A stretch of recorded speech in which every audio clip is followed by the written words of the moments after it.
L'histoire des civilisations africaines est riche et diversifiée, et le Nouvel Empire égyptien est l'un des chapitres les plus fascinants de cette histoire.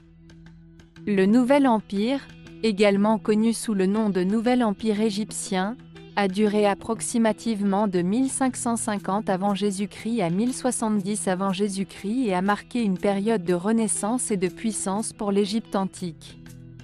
Voici un aperçu de l'histoire du Nouvel Empire égyptien. Le Nouvel Empire égyptien, une ère de renaissance, 1550 à 1070 avant Jésus-Christ. Le Nouvel Empire égyptien est l'une des périodes les plus glorieuses et influentes de l'histoire des civilisations africaines. Débutant vers 1550 avant Jésus-Christ, il a marqué une renaissance après une période d'instabilité et d'invasion étrangère. Sous la 18e dynastie, dirigée par Ahmose-I, l'Égypte a réussi à chasser les Hyksos, réunifiant ainsi le pays et inaugurant une ère de prospérité. La capitale a été déplacée à Thèbes, où des pharaons emblématiques tels que Thoutmôsis III, Amenhotep III et Akhénaton ont émergé. Ces dirigeants ont façonné l'Égypte en une puissance militaire et culturelle inégalée. Thoutmôsis III a étendu l'empire égyptien à son apogée territorial, tandis qu'Amenhotep III a favorisé le développement artistique et architectural, créant des monuments magnifiques tels que le temple de Luxor. Innovation et changements religieux, le règne d'Akhénaton. Une des caractéristiques les plus remarquables du Nouvel Empire égyptien a été l'avènement d'Akhénaton, pharaon de la 18e dynastie. Il a introduit une révolution religieuse en abandonnant le polythéisme traditionnel au profit du culte du dieu unique, Aton.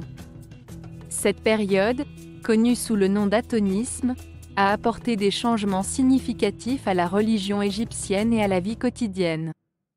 Akhénaton a également déplacé la capitale à Akhétaton, Amarna, et a encouragé l'art réaliste et l'expression individuelle. Bien que ces réformes aient été éphémères, l'influence d'Akhénaton sur l'évolution religieuse de l'Égypte a perduré. Déclin et transition, la troisième intermédiaire. La fin du Nouvel Empire égyptien a été marquée par une période de déclin connue sous le nom de troisième intermédiaire, 1070 à 656 avant Jésus-Christ. Des puissances étrangères telles que les Libyens et les Nubiens ont envahi l'Égypte, affaiblissant sa stabilité politique et économique.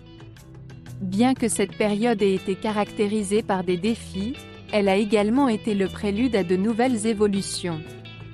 L'influence égyptienne persistante a contribué à façonner les civilisations ultérieures de la région et a laissé un héritage durable dans l'art, l'architecture et la religion. En conclusion, le Nouvel Empire égyptien a été une époque de grandeur pour l'Égypte antique, laissant une empreinte indélébile sur l'histoire des civilisations africaines.